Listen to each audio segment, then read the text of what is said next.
50 million players. How the hell did Respawn do this? Ladies and gentlemen, hello and welcome to the channel. So, how the hell did Respawn get 50 million players on a game nobody knew anything about until, it launched? It is absolute insanity. So this game, it's not even been out for a month, right? And it's got 50 million players. These figures are blowing my actual mind. Now, it got 25 million players after a few days of launch. That's crazy in itself. But 50 million players, this is crazy. Absolutely crazy. But the big question is, how the hell did they do this? Well, in this video, what I'm going to do is break this down because there's a lot of ways that people can get confused here. And they're like, well, actually, the way it got so big is they just got a load of big streamers and YouTubers to check the game out. But no, that's been tried before and it absolutely hasn't worked. There are games out there. I mean, look at Anthem. Anthem did a very similar thing. It's another EA game. They got big streamers. They got big YouTubers to play that game. But what happened? Well, the game suffered. And why did the game suffer? Because it's not a good game. So check this out, right? Let's go into detail on this and let's go over it. So there's an awesome video that the guys over at Apex put out, the guys from Respawn. And this shows you some funny statistics and all of that good stuff. It's cool. Go and check it out. But what we're interested about in this video is how the hell did they do this? What the hell? What is the magic secret sauce here? Well, let's take a look at Respawn. So Vince Zampella, who is this man? Well, he co-founded a very beautiful studio some of you guys may be familiar with. A studio called Infinity Ward. Now, what did Infinity Ward do? That's right, they invented Call of Duty.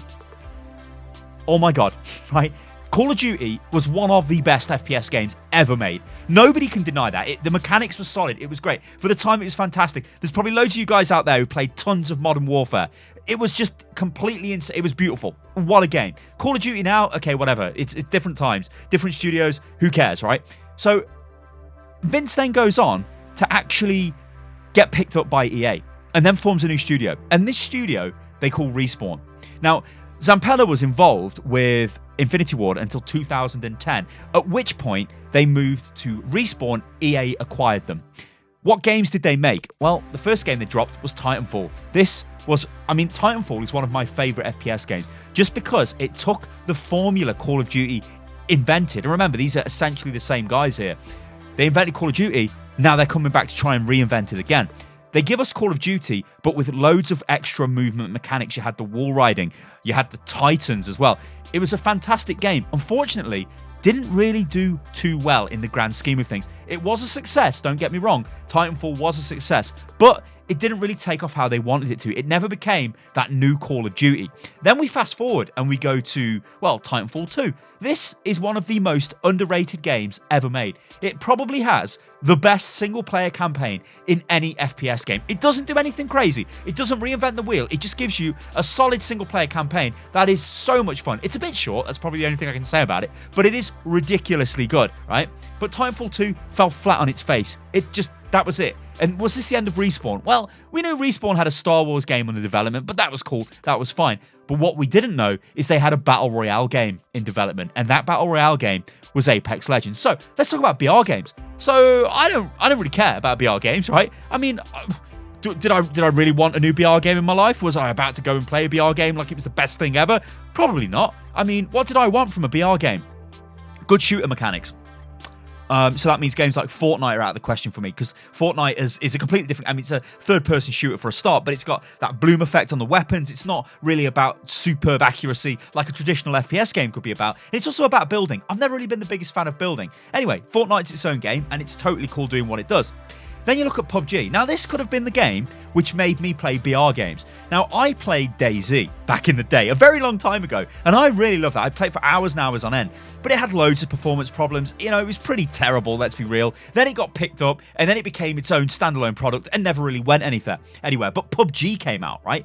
How many hours have I played PUBG? Well, not a lot. Do you know why? Because PUBG suffers from the same type of issues. It's got a lot of performance problems. It's a bit clunky. It just didn't really feel like that FPS BR game I wanted, but didn't really realize that I wanted. Anyway, that was cool, right? Off I go. I play Overwatch. I don't care, right? I'm getting my FPS fix elsewhere. But then we fast forward to this year. We fast forward to the launch of Apex Legends. A few days before this game launched, there were some murmurs on Twitter. There were people saying, oh, we think some big streamers have been sent out to LA to look at some game, but we don't actually know what this is. the rumor mill starts going. What could this game be? Then there started rumors appearing of, oh, is this a Titanfall Battle Royale game? So then people are like, oh my God, there's going to be a BR game just like Titanfall where we're dropping Titans in. It's going to be crazy. Loads of wall riding. Everyone started going mental. And then the big bomb hits us. Apex Legends comes out of nowhere. This game takes over Twitch. It takes over YouTube, but specifically Twitch on the day of launch. Think about how this game launched and think about a game called Anthem, which comes from EA, same publisher, at the same time. Look at what Anthem did. They gave you a VIP demo where you got the chance to check the game out. I went in and checked this out. EA actually gave me a code. They were like, hey, check this out. Oh, I went in, I checked it out. But you know what? The game was half finished, basically. Had loads of performance problems. There was questions about content. Would there be enough after launch? There was a lot of questions, right? It didn't actually fill you with a lot of confidence. And in this day and age, first impressions count, and they count in a big way. If you don't make that impact, people will go elsewhere. Game developers are vying for your continued attention. They want you to keep playing their game. They do not want you to play another game. They want to keep you locked inside the ecosystem of whatever game you're playing, whether that's Overwatch, whether that's Apex Legends, whether that's Fortnite. They don't want you playing any other game. Hell, look at Netflix. Netflix says Fortnite's its biggest competitor. Why would it say that? Well, it's because people are putting hours into Fortnite. They want those hours on Netflix. It's the same for every other game company. You've only got so much attention span, right, guys? You've only got so many hours you can play games for. You can't play them all. So you have to have a massive, major impact, which causes a storm. Anthem fell flat on its face. Look at it now. It's struggling. It's terrible. Now, Anthem is its own game. It's not a BR game. So for me to use it as a comparison, you might think it's a bit weird. But it comes down to this. It comes down to the way you launch the game. So let's take a look at Apex. Apex, bang, comes out of nowhere. All the top streamers are playing the game. This creates a bit of hype, right? Hype in the sense of, oh, what's this new game? It's come out of nowhere and it's all over Twitch.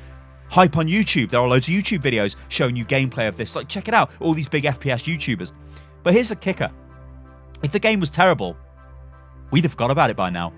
That's the big thing. What they gave us, and this sounds completely ludicrous that I'm about to say this, but what they gave us in 2019 is a game without a massive lead up with loads of marketing, without a shitty VIP demo that doesn't give us all of the content, that doesn't work, that's got loads of major issues. They basically launched a game that worked, and that worked damn well. That is the reason why this game is so popular. But that covers it for the first week, let's say, right? So you've got the hype, you've got the streamers, you've got the YouTubers, you've got the... Which, by the way, could be showing a bit of a change in the way companies approach things. They may start spending more money now on influencer-type people. And you're probably saying, well, Sty, it's good of you to say that, isn't it? What are you, Sty? Well, yeah, I don't care, right? Whatever. If you're going to build hype around your game, you can build hype. But it has to be a solid product. If it's not a solid product, then you will suffer and people will stop playing. So the first week is covered, right? Great launch, awesome mechanics, solid game. This is the BR game I wanted but didn't really know that I wanted. And I think it's the same for a lot of other people. And I'm going to throw this out there. I think there's a lot of players of another certain game that might be based on heroes that are a little bit disenfranchised with that game right now. And maybe we're looking for something else to do. Maybe those players didn't want to play Fortnite. Maybe they didn't want to play PUBG. And along comes Apex Legends. They're going to give it a go. The other thing, it's free to play. So what that does is bumps up your playing figures, right? I've no doubt that if Overwatch was free to play, it probably would have broke more than 50 million players possibly when it came out. Apex, though, it's free to play. Low barrier to entry. You get in there, solid performance, solid mechanics, great movement. But let's just talk about mechanics for a second, because let's talk about some of the things that Respawn actually fixed, which we didn't even think was fixable. Now, me coming from Overwatch, the game's toxic. It's very difficult to communicate to your team because there's a lot of issues in the game. Maybe somebody picks a hero you want to play. Maybe there's breakdown in terms of the team comp you want to run. Loads of stuff. I'm not going to go into that. The thing is, though, that makes you toxic. And then you think, okay, I'm not going to talk to my team. Well, in a team game, that's pretty bad. Roll on Apex Legends. You're in a three-person squad. You need to play together. How can they solve this without you actually having to talk to each other? Well, what they do is they introduce the best ping system I have ever seen in any game. A contextual-based ping system, which whatever you look at and you interact with the ping button, it will have a command. You look at a weapon, you ping it. It tells your team, hey, there's a Mozambique here. So you probably don't want that. You can ping, let's loot this location. Let's defend this location. Let's push this location. You can ping everything. This is phenomenal. It works amazingly well, and it means that teams actually work together. That is awesome. But there's another big mechanic in this game. that maybe some people, I don't think people gloss over this. And this mechanic fixes a massive issue with BR games, especially when you play together in a squad. That is the respawn mechanic. And we know games like Fortnite are going to take this. They've already taken the ping system, so they're already reacting, which again goes to show you guys how competition will push this industry forward. Anyway, we've got the respawn system. This means if you die straight away, well, you can be brought back to life if your squad survived the fight. So what this does, it makes you hunt the enemy. It makes you chase kills. It makes an action-packed BR game. BR games, like PUBG, suffer from people camping all over the place. No action for ages until the end of the game. That's boring as hell. You don't want to be the first guy to die in your squad. You're playing with your friends and you die. Oh, well, sorry, guys. I'll go and make a drink because I'm dead. I'll see you guys in 30 minutes' time. That's crap game design. They've fixed that and it's awesome. And like I said, you can already see Fortnite coming in, trying to take a bit of that magic. And you can't blame them for it. It's an awesome system and it works amazingly well. So what about the future? We've got 50 million players here. Are they going to be able to break this? Well, a big week is coming up for Apex. The launch of the Battle Pass. We expect this to drop around about the 12th or the 13th of March, so in the next few weeks. When this drops, it needs to have content which is going to keep players engaged. In this day and age, we have to have fresh content constantly hitting our games. If we don't, then they get stale. Look at Apex, look at what they've done so far. We've got a new weapon, the Havoc. Good addition, fun weapon. We got a limited time skin. This was the Valentine's skin for the I forget the name of the sniper. What's it called? I want to say longbow. Is it longbow? I think it is. For that sniper rifle. It was okay, but it was very expensive. People started going, uh-oh, is this the EA impact? Massively expensive microtransactions that, we don't really want these. Look at the skins that have been in the shop so far. I'm going to say it. I'm going to be that guy. I don't think they've been that good. I think they've been quite bad. I haven't actually wanted to buy any of the skins. They're not like, oh my god, I'm going to buy this skin. And I want to support this game. Yeah, I will gladly give them money if they give me something worthwhile actually buying. Here's the final thing though. When the Battle Pass comes out, when new stuff comes out in the future, it has to be worthwhile to pick up. Also, it has to change the game in a meaningful way. We know we're going to get a hero called Octane or a legend called Octane. We're going to get multiple new heroes, multiple new legends. We're going to get new skins. Are we going to get new maps? Well, we know we are, but how soon are they going to come? Are we going to get new weapons frequently? Are we going to get new game modes? We don't know. This is what will keep the game going, and this is what's going to be down to Respawn. Can they keep content coming? Because, remember at the top of this video, guys, what did I say? You have to keep your player base engaged. Everybody right now is fighting for your attention. So it is down to these companies to keep giving us good quality content. Can Respawn do it? Well, we're going to have to wait and see. Ladies and gentlemen, I'm Stylosa, and this is Unit Lost. If you guys enjoyed the video, then like the video. Remember, you can follow me on Twitter, which is @Stylosa. You can also follow me on Instagram, which is @Stylosa. And I'll catch you lovely lot on the next one. Toodaloo.